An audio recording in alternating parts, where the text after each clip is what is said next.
ఏదో అనాలి అంతే, మనకేం తోస్తలేదు. నేను ఇప్పుడు 9.5 ఏళ్ళు ఆ ప్రగతి భవన్లో ఆ ఎంజాయ్మెంట్ చూసిరు వాళ్ళు. మాకెక్కడ ఎంజాయ్, మాకు రోజు ఆ రాత్రి కూడా నిద్రలు పడతలేవు మాకు. వీళ్ళు చేసిన కథలకు, కేసీఆర్ ఫ్యామిలీ చేసిన కథలకు పైసలు లేకాడా. మరి ఇప్పుడు కేటీఆర్కి ఏమైందంటే నాజుక్ లీడర్ అన్న కేటీఆర్, బిల్కుల్ కేటీఆర్ నాజుక్ లీడర్. ఈ మన ముఖ్యమంత్రి రేవంత్ రెడ్డి అటాకింగ్కి అతనికి ఏం మాట్లాడో తోస్తలేదు, పొలిటికల్ అటాకింగ్కి ఎట్లా అని తోస్తలేదు. ఇప్పుడు కేటీఆర్కి తిడుతున్నాడు చూసిన, నేను కూడా సోషల్ మీడియా చూసినది. కేటీఆర్ ముఖ్యమంత్రి గారిని తిడుతుంటే చూసిన నేను కూడా. డిప్రెషన్లో ఉన్నాడు కొద్దిగా కేటీఆర్, డిప్రెషన్లో ఉన్నాడు. అసలు సరే ఇవన్నీ ఓకే, పాలిటిక్స్లా అరెస్టులు ఇవన్నీ ఓకే, కానీ ఈ కొడంగల్ నియోజకవర్గంలో లగచర్ల గ్రామంలో ఏదైతే కలెక్టర్ మీద బీఆర్ఎస్ నాయకులు వ్యూహాత్మకంగా దాడి చేసిర్రో ఇది కాంగ్రెస్ పార్టీ తీవ్రంగా ఖండిస్తుంది. పోలీస్ అధికారులు వాళ్ళ పని వాళ్ళు చేసుకుంటున్నారు. ఇది మీరు జరిగే అభివృద్ధిని అడ్డుకుంటున్నారు అని కాంగ్రెస్ పార్టీ చాలా స్పష్టంగా మీడియా ద్వారా తెలియజేస్తుంది. కాంగ్రెస్ పార్టీ చేసే అభివృద్ధిని కేటీఆర్, హరీష్ రావు అడ్డుకుంటున్నారు అనే దాంట్లో చాలా స్పష్టంగా మేము తెలియజేస్తున్నాము. అంటే కొడంగల్లో ఒక మోడల్ ప్రాజెక్టును మొదలు స్టార్ట్ చేయాలి. ఆయన నియోజకవర్గానికి ఎందుకనంటే షామీర్పేట పక్కకే కాబట్టి, ఎయిర్పోర్ట్కి దగ్గర కాబట్టి డిమాండ్ ఫాస్ట్గా వస్తుందని అక్కడ స్టార్ట్ చేసి, ఇప్పుడు ఇన్వెస్టర్లు కూడా, ఇండస్ట్రియలిస్ట్ కూడా ఫాస్ట్గా రావాలి కదా. కాబట్టి వాళ్ళు ఇండస్ట్రియలిస్ట్ ఫాస్ట్గా రావడానికి ఎవరైనా ఏం అడుగుతారు, అవుటర్ రింగ్ రోడ్డు ఎయిర్పోర్టుని డిమాండ్ ఉంటుంది. ఎయిర్పోర్ట్కి 2 కిలోమీటర్లు, 3 కిలోమీటర్లు, 4 కిలోమీటర్లు, 5 కిలోమీటర్లు దగ్గర ఉండాలని చూస్తారు ఇండస్ట్రియలిస్ట్. కాబట్టి ఆ డిమాండ్ ఆ కోణంలో దృష్టిలో పెట్టుకొని ముఖ్యమంత్రి రేవంత్ రెడ్డి గారు ఆ స్థలాన్ని ఎంపిక చేసుకోవడం జరిగింది. మిగతా ప్రాంతాలకు కూడా సంబంధించిన దాని మీద కూడా శ్రీధర్ బాబు గారు ఇండస్ట్రియల్ మినిస్టర్ ఆ పని కూడా చేస్తున్నారు. ఇప్పుడు పంచాయత్, ఇప్పుడు కేటీఆర్ అరెస్ట్ సబ్జెక్ట్ కాదు. ఇక సబ్జెక్ట్ అంటే ఇండస్ట్రియల్ హైదరాబాద్లో కాంగ్రెస్ గవర్నమెంట్లో డెవలప్ కాకుండా అడ్డుకునే ప్రయత్నము కేటీఆర్, హరీష్ రావు చేస్తుండు. ఇది నిజము. అందుకే మొన్న మరి ఈ లగచర్ల గ్రామంలో కలెక్టర్ మీద దాడి చేసిర్రు. ఇది వాస్తవము. ఇది తెలంగాణ ప్రజలు గమనించండి. లేనిపోని అబద్ధాలు చెప్పి ప్రజలను మోసం చేసే యొక్క ప్రక్రియలో కేటీఆర్, హరీష్ రావు పనిచేస్తున్నారు అని చాలా స్పష్టంగా కాంగ్రెస్ పార్టీ తెలియజేస్తుంది. సరే, ఇప్పుడు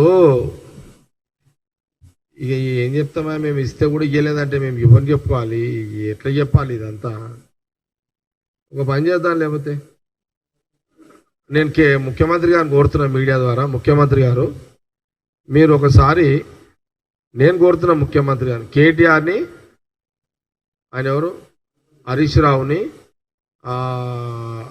కిషన్ రెడ్డి గారిని, బండి సంజయ్ గారిని, ఈయన రామచంద్రరావుని, వీళ్ళందరినీ ఒక పని చేస్తాం. వీళ్ళందరూ వస్తుంటే మా పిసిసి అధ్యక్షుడు, ఓకే, ఆల్ పార్టీ ఒక కమిటీ చేసి, ఓకే, ఒక్కరోజు ఆర్టీసీ బస్సులో ఎక్కుదాం. ఫస్ట్ దీనికి మీరు రెడీయా? ఆర్టీసీ బస్సులో ఎక్కుదాం. మీరు ఇట్లా మాట్లాడకండి ప్లీజ్, మీరు ఇట్లా మాట్లాడకండి. ఎవరికి? ఈ పార్టీ నాయకులకు చెప్తున్నా. మీరు నిజంగా నేను అనే మాటను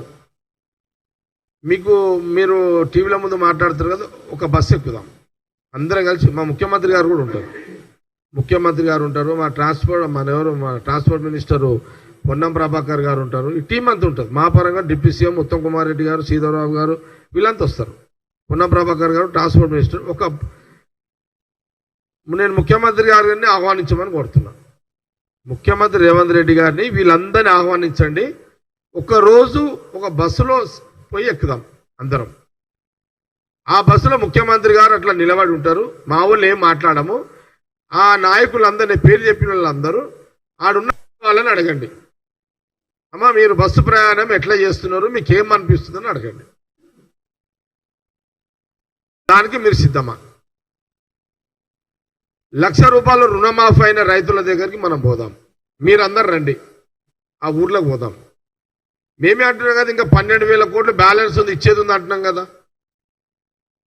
పైసలు లేవు, పైసలు రెడీ చేస్తున్నారు, వస్తాయి. కానీ ఈ 1,00,000 రూపాయలు ఇచ్చిన వాళ్ళు అయితే మాఫీ అయితే ఉంది కదా, వాళ్ళ దగ్గర రావడానికి BRS KTR family and Kishan Reddy political family, BJP family మీరు వస్తారా? మీరు రండి ప్లీజ్, నేను రిక్వెస్ట్ చేస్తున్నాను, రండి మీరు. ఆ 200 యూనిట్ వాళ్ళ దగ్గర ఇంటికి పోదాం. 500 గ్యాస్ సిలిండర్ సంబంధించిన వాళ్ళ ఇంటికి పోదాం. ఇక టీవీలలో భాషను బంద్ చేసేసాడు మీరు ఇక. ఓకే, ఈ టీవీలలో మైకుల ముందు కనబడంగానే అది ఇస్తలేవు ఇది ఇస్తలేవు అనకండి. మేము నిజంగా మా కాంగ్రెస్ గవర్నమెంట్, రాహుల్ గాంధీ గారు, సోనియా గాంధీ గారి, ఖార్గే గారి నాయకత్వంలో ముఖ్యమంత్రి రేవంత్ రెడ్డి గారు, కాంగ్రెస్ గవర్నమెంట్ మినిస్టర్లు అమలు చేస్తున్న పథకాల మీద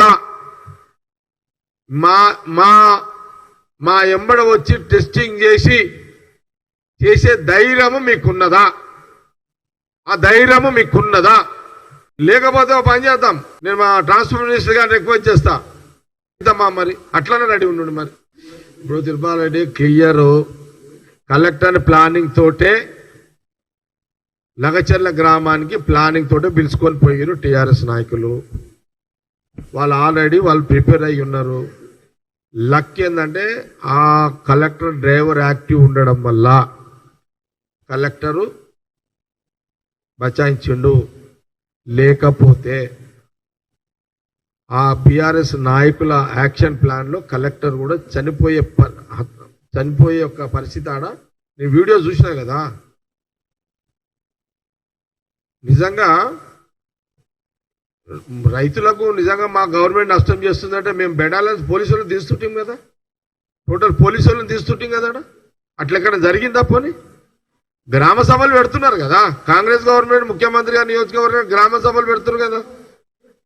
ఇది గ్రామ సభల పంచాయతీ కాదు కదా, ఇది గ్రామ సభ కాదు కదా. వాళ్ళ ఊర్లో కార్యకర్తలు రెడీ చేసుకొని ఆయనని కలెక్టర్ని తీసుకొని పోయారు. సరే అక్కడ రైతులు కదా, పోయేసరికి వాళ్ళు అటాక్ చేశారు. కలెక్టర్ డ్రైవర్ యాక్టివ్ లేకపోయింటే కలెక్టర్ ప్రాణం పోయేది అక్కడ. అంటే ఆ 10 ఏళ్లలో పోలీసులు అడ్డం పెట్టి అట్లా ఇప్పుడు అలా కొట్టారు తెలంగాణ పబ్లిక్కి. ఇక మేమేమంటలేం కదా అని చెప్పి మళ్ళీ మీరు మా కాంగ్రెస్ గవర్నమెంట్లో కలెక్టర్ల అధికారం కూడా వాటి మీరే మీ దాడులు ఎక్కడ ఆగినాయి అని కాంగ్రెస్ పార్టీ అంటుంది. ఆడాపుతారు మీరు దాడులు. ఇక మాట్లాడితే ఏటీఎం అంటున్నారు. ఎక్కడ ఏటీఎం రా భయ్, అమ్మ నాకు అర్థం కాదు. అని ఏమున్నాయట సంకరాకి పోయింది మొత్తం రాష్ట్రం అంతా ఖజానంతా. ఆడున్నాయి పైసలు, ఈ రాష్ట్రంలో పైసలు ఆడున్నాయి. పైసలు లేవని తెలిసినా హామీలు ఇచ్చినాము, హామీలు నెరవేరుస్తాము. దానికి సంబంధించిన ప్రక్రియలో భాగమే ఇండస్ట్రియల్ని బాగా డెవలప్ చేస్తే కంపెనీలు వస్తే. ఇంకోటి పొల్యూషన్ లేని కంపెనీలు, ఈ కంపెనీలు ఎక్కడ కూడా పొల్యూషన్ కావు. ఫార్మా కాదు, ఇది ఫార్మాకు సంబంధించిన కంపెనీలు కావు. పొల్యూషన్ లేని కంపెనీలకు డెవలప్ ఇండస్ట్రీస్ తీసుకొచ్చే ప్రక్రియ ఇదంతా కూడా. మేము నిధులు సమకూర్చుకోవడానికి, రాష్ట్రం అభివృద్ధి చేయడానికి, రాష్ట్రంలో ఎంప్లాయ్మెంట్ అవకాశాలు కల్పించడానికి ఈ ఇండస్ట్రియల్ డెవలప్మెంట్ చేసే ప్రక్రియలో Congress CM Revanth Reddy government cabinet మినిస్టర్ల వాళ్ళ యొక్క ప్రయత్నాలను సక్సెస్ కాకుండా అడ్డుకునే ప్రయత్నంలో భాగమే ఈ బీఆర్ఎస్ దాడులని కాంగ్రెస్ పార్టీ చాలా స్పష్టంగా తెలియజేస్తుంది.